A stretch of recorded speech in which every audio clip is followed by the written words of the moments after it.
Hello everyone, welcome to my channel and welcome back to my another new vlog. আমি সুদীপা নিয়ে এসেছি নতুন একটা ভ্লগ ভিডিও তোমাদের সামনে। যেদিনকার ভ্লগটা শেয়ার করছি সেদিনটা ছিল 13th of December 2024।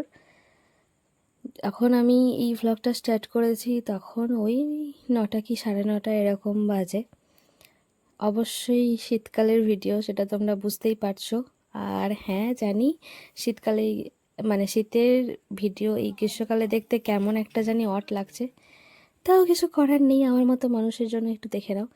এনিওয়েজ, আমার জীবনের বেস্ট যে সমস্ত ভ্লগগুলো আছে সেই বেস্ট ভ্লগগুলোর মধ্যে একটা দিন আমি শেয়ার করছি। আর সেই আমার লাইফেরও বেস্ট দিনগুলোর মধ্যে একটা দিন বলা যেতেই পারে। সেই দিনটা ছিল হচ্ছে আমার এম এ পার্ট 2 এর ফার্স্ট এক্সাম। হ্যাঁ, এক্সাম দিনগুলো অবশ্যই ভালো, সেটা বলছি না, তবে আমার এম এর কলেজ লাইফটা জাস্ট অসাধারণ কেটেছে। আর ওই সময়টা আমার জীবনের একটা গোল্ডেন পিরিয়ড ডেফিনেটলি ছিল। তো সেই কারণেই সেই দিনগুলো আমার সত্যিই খুব ভালো ছিল। এখন এই দিনগুলো দেখলে বা মনে পড়লে আমার সত্যিই খুব কষ্ট লাগে। কেন কি, আমার তো পড়াশুনো শেষ হয়ে গিয়েছে, এই কলেজে আমি আর যেতে পারি না। আমার ভীষণ কষ্ট লাগে। আমি যতগুলো কলেজে গিয়েছি তার মধ্যে আমার বেস্ট কলেজ লাগে আমার এম এ কলেজটা। হ্যাঁ, আমি ইউনিভার্সিটি থেকে পড়িনি, আমি ইউনিভার্সিটির আন্ডারে স্টাডি সেন্টার থেকে পড়েছি। বর্ধমান ইউনিভার্সিটির আন্ডারে বীরভূম মহাবিদ্যালয় মানে সিউড়ি মহাবিদ্যালয় থেকে আমি পড়েছি। তো সেই কলেজটা ডেফিনেটলি আমার জীবনের অন্যতম বেস্ট কলেজ, আমার ভীষণ ভালো লাগে। তাই কিছুই না, পরীক্ষা দিতে যাব তাই সাজগোজের কিছু নেই, জাস্ট শীতকাল ছিল বলে নিভিয়া ক্রিমটা আমি মেখে নিয়েছি। দেখতেই পাচ্ছ তখন 10:30 বাজে। আচ্ছা, তো 13ই ডিসেম্বর ছিল, সেদিনটা শুক্রবার ছিল। আমি মোটামুটি মানে জামা কাপড় পরে চুলটা বেঁধে জাস্ট ক্রিমটা মেখেছি, আর কিচ্ছু না। মা এদিকে পোস্ত বাটবে বলে শিলটাকে পেতেছে। আমার পরীক্ষা হবে শুরু 1টা থেকে, নাকি 1:30 থেকে ছিল। প্রথম দিন আমাদের এমসিকিউ ছিল, 4টে পেপার ছিল আমাদের এমএ। পার্ট 1-এও 4টে পেপার, পার্ট 2-এও 4টে পেপার। টোটাল 5টা দিন পরীক্ষা ছিল, 4টে পেপারে 4 দিন লিখিত আর একটা দিন ছিল এমসিকিউ টাইপ। সেটা প্রত্যেকটা পেপার মিলিয়ে প্রত্যেকটা পেপার থেকে 20 নাম্বার করে, মানে 100 নাম্বারের। আর লিখিত পরীক্ষাগুলো ছিল 80 নাম্বারের। তো মা তো মানে যাই হোক, তো এইরকম প্যাটার্ন ছিল। তো প্রথম দিন যেহেতু এমসিকিউ ছিল, তো সেই জন্য ওটা একটু দেরিতে শুরু হয়েছিল আর ওটার টাইম কম ছিল, মানে যেহেতু এমসিকিউ প্যাটার্নও। তো যাই হোক, মা এদিকে দেখো অনেক সকাল সকাল আমাকে আলু সেদ্ধ, পোস্ত বাটা আর হচ্ছে কি সয়াবিন আলু ফুলকপির ঝোল, আগের দিনের মাছের টক ছিল আর সয়াবিন ভাজা খেতে আমি খুব ভালোবাসি, তো সেইগুলোই করে দিয়েছিল। তো আমি তারপর খাওয়া দাওয়া করে মা ওই যে আমাকে দই হলুদের টিকা লাগিয়ে দিচ্ছিল। আর তখন শীত ভালোই ছিল, তাই সোয়েটার, আর আমার কানে না খুব ভীষণ ঠান্ডা লাগে, তাই চাদরটাকে দিয়ে দিয়েছি। পরীক্ষা আমার, প্রণাম করছে মা। আমি তো বিন্দাস, আমি জানি পরীক্ষা আমার বাম্পার হবে। আর দাদাও চলে এসেছে। প্রথম দিনটা আমি দাদার সাথেই যাব। আমার পরীক্ষা হচ্ছে সিউড়িতেই আমার কাছাকাছি মামার বাড়ি। তো প্রথম দিনটা আমি যাইনি, কারণ প্রথম দিনের পরে বেশ কয়েকটা দিন গ্যাপ আছে, তারপরে বাকি এক্সামগুলো, আর বাকি এক্সামগুলো পরপর তখন আমি মামার বাড়িতে যাব। তো প্রথম দিন দাদার সাথেই যাচ্ছিলাম, কারণ বাসে যেতে গেলে আমাকে অনেক আগে যেতে হয়। তো দাদা বলেছিল যে নিয়ে যাব। তাই তো মা দুগ্গা দুগ্গা বললো আর আমরা বেরিয়ে পড়লাম। অনেকটা সময় নিয়েই বেরিয়েছি, কারণ পরীক্ষার ব্যাপার তো, আর রাস্তাঘাটে কখন কি হয় সেটা বোঝা মুশকিল। তাই জন্য একটু আগে আগেই বেরিয়েছি। আর সেই সময় দেখো চারিদিকে না আলু পোতার সময়, তো সেই জন্য মাঠগুলো একদম ধুধু লাগছে। আর কেমন ঝোড়ো বেগে যাচ্ছি বুঝতে পারছো, চুলগুলো দেখলেই বোঝা যাবে, কারণ দাদা আমার এরকম খুব কম স্পিডেই চালাই আর কি। যাই হোক, সাঁইথিয়া দিয়ে যাচ্ছি, আর সাঁইথিয়ায় সারাক্ষণ এরকম জ্যাম লেগে থাকে, কি বিরক্তিকর একটা ব্যাপার। অবশ্য তার অন্যতম একটা কারণ রেল ব্রিজটা, যেটা এখনও ঠিক হয়নি সেই কবে থেকে। তো সেই কারণে তারপরে এই যে খুব সুন্দর রাস্তা দিয়ে যাচ্ছিলাম, রোদটা তখন কি ভীষণ ভালো লাগে আর কি, লাগছিল ডেফিনেটলি। এই রোদটা এখন আরও সুন্দর লাগে, মারাত্মক, পুরে কালা হইয়া যাইতেছি। যাই হোক, তো যেহেতু বেশ কিছুটা সময় ছিল, তাই রাস্তাতে যাওয়ার পথে ওই যে ওই দিকটাতে কলেজ যাওয়া হবে, তবে আমরা ওই দিকে না গিয়ে এইদিকে একটু যাচ্ছি, আসলে পেঁয়াজের ওই যে চারা হয় না সেগুলো দেখতে। দাদা নিজের জমিতে চাষ করবে, মানে লাগাবে, তাই জন্য একজনের কাছ থেকে চারা নেবে। তো সেটাই আমরা দেখতে যাচ্ছিলাম যে তার জমিতে কীরকম কী চারা হয়েছে। হাতে যেহেতু অনেকখানি সময় ছিল, দাদা বললো চ দেখে আসি। আর আমার এইসব চাষবাসের ব্যাপার স্যাপার বুঝতে বেশ ভালোই লাগে। এই যে চারাগুলো হয়েছে, অনেকজন ওখানকার সব লাগিয়েছে, তো সেগুলোই দেখছিলাম কার জমিতে কীরকম কী হয়েছে, সেটা দেখে বুঝে নিয়ে এই আবার চললাম কলেজের পথে। সত্যি বলছি, কি ভীষণ মিস করি আমি পড়াশোনাতে, যে ভীষণ ব্রিলিয়েন্ট, ভীষণ ভালো স্টুডেন্ট, একদম প্রথম সারির সেরকমটা নয়, তবে খুব আমি খারাপও নই। আর পড়াশোনা করতে আমার সত্যিই খুব ভালো লাগে। যতদিন আমি পড়াশোনার মধ্যে ছিলাম আমার নিজেকে খুব ভালো লাগতো, সিরিয়াসলি বলছি। এখন আমি ভীষণ মিস করি। এখনও আমি অপেক্ষায় আছি ডবল এমএ করার, তবে এটা এই মুহূর্তে আমার আর্থিক প্রবলেমের জন্য সম্ভব হচ্ছে না।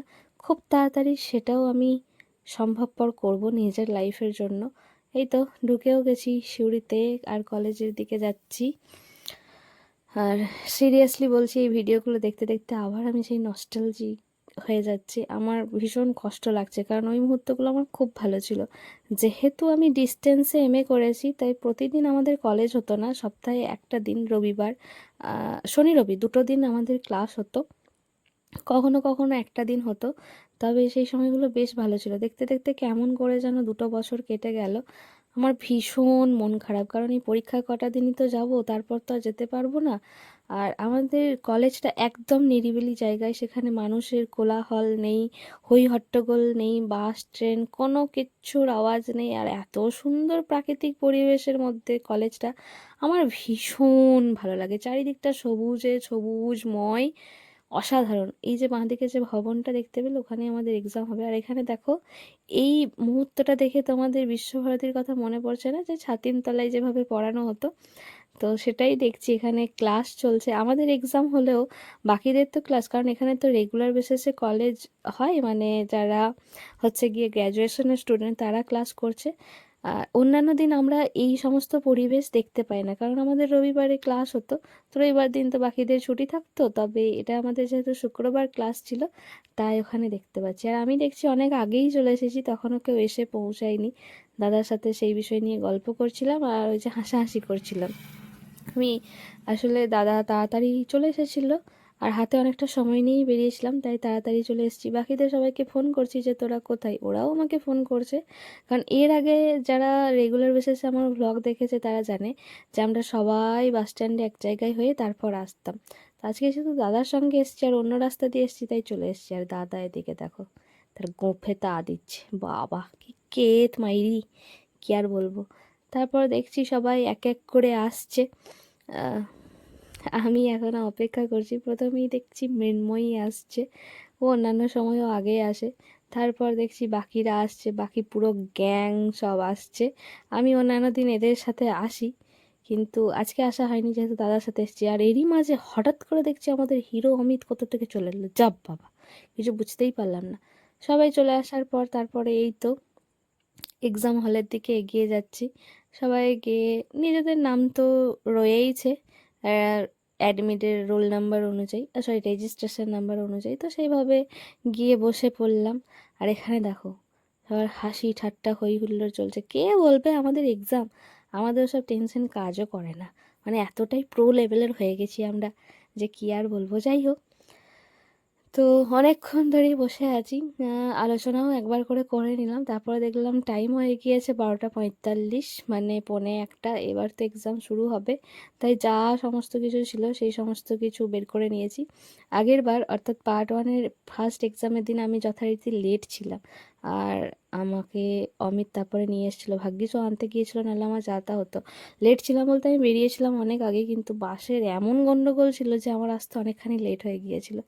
তারপরে এই তো বোতল আমার সবসময় সঙ্গে থাকবে, এটাতে অবশ্যই গরম জল ভরা আছে, মোটেই ঠান্ডা জল নয়। বোতলটাতে ঠান্ডা গরম দু রকমেরই থাকে। তো সমস্ত কিছু অ্যাডমিট, স্কেল, পেন যা কিছু লাগে সব বের করে নিলাম। যাই হোক, সবার গল্প গুজব হয়ে গিয়েছে, এবার যে যা নিজের জায়গায় যাচ্ছে, কারণ অমিত বাইরে থেকে এসে খবর দিচ্ছে যে স্যার আসছে। এই তো এটা এক্সামের শেষ, আমাদের বেশ ভালো এক্সাম হয়েছে, মুখগুলো দেখে বোঝাই যাচ্ছে। চলো এবার বাড়ি যাই বাবা, অনেকক্ষণ 3 ঘন্টা ধরে বসেছিলাম, সময় আমাদের পেরিয়েছে অনেক। আর আমরা হচ্ছি প্রো, কারণ আমাদের আগে না এক্সাম হয়ে গেলেও আমরা বসে থাকবো, যতক্ষণ না টাইম শেষ হবে ততক্ষণ আমরা বেরোবো না। যাই হোক, সবাই বেরিয়ে গেছে, এবার আমিও দাদার সাথে যাচ্ছি, অন্যান্য দিন আমিও ওদের সাথে হেঁটেই যাই, কিন্তু আজকে যেহেতু দাদা এসেছে আমি আমার দাদার রথে করে একদম উড়ে চলে গেলাম। তো যাই হোক, এখন বাড়ি যাচ্ছি না, যাচ্ছি হচ্ছে গিয়ে বাস স্ট্যান্ডের দিকে, কারণ হচ্ছে খিদে পেয়েছে, সেই কখন ভাত খেয়েছি, তারপর পরীক্ষার জন্য তো সমস্ত কিছু ভুলেই গিয়েছিলাম, পরীক্ষা দিয়েছি 3 ঘন্টা, পেটে সোজা সোজা ডন মারছে, কারণ 1টা থেকে 4টে অবধি এক্সাম হয়েছে। তারপরে এবার যাচ্ছি, আর এই যে দোকানপাটগুলো দেখতে দেখতে যে যাচ্ছে, এত সুন্দর সুন্দর জামা, এই জামাগুলো আমাকে ডাকছে, বলছে যে আয় একটু তোর গায়ে নে, একটু কিনে পর আমাকে। আমি এগুলো দেখলেই জাস্ট ব্ল্যাঙ্ক হয়ে যাই। যাই হোক, তো যাই, এবার ফুড হান্টে যাব, ওখানে গিয়েই খাবো, কারণ বাস স্ট্যান্ডে আর কোথায় কি পাওয়া যায় আমি জানি না, ওই জায়গাটা মোটামুটি ভালো লাগে, অমিত আমাকে চিনিয়েছিল যে ভালো খাওয়া মোটামুটি পাওয়া যায়, অনেকবার এর আগে খেয়েওছি, তোমরা যারা ভ্লগ দেখেছো তারা জানো।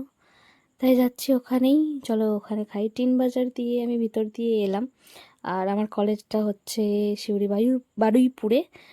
তো যাই, এখানে বসে আছি তো বসেই আছি, যাত্তেরি কাছে আমাদেরকে খেতেই দেয় না, তাই একটু ব্লগ বানাচ্ছিলাম, মানে ভিডিও নিচ্ছিলাম।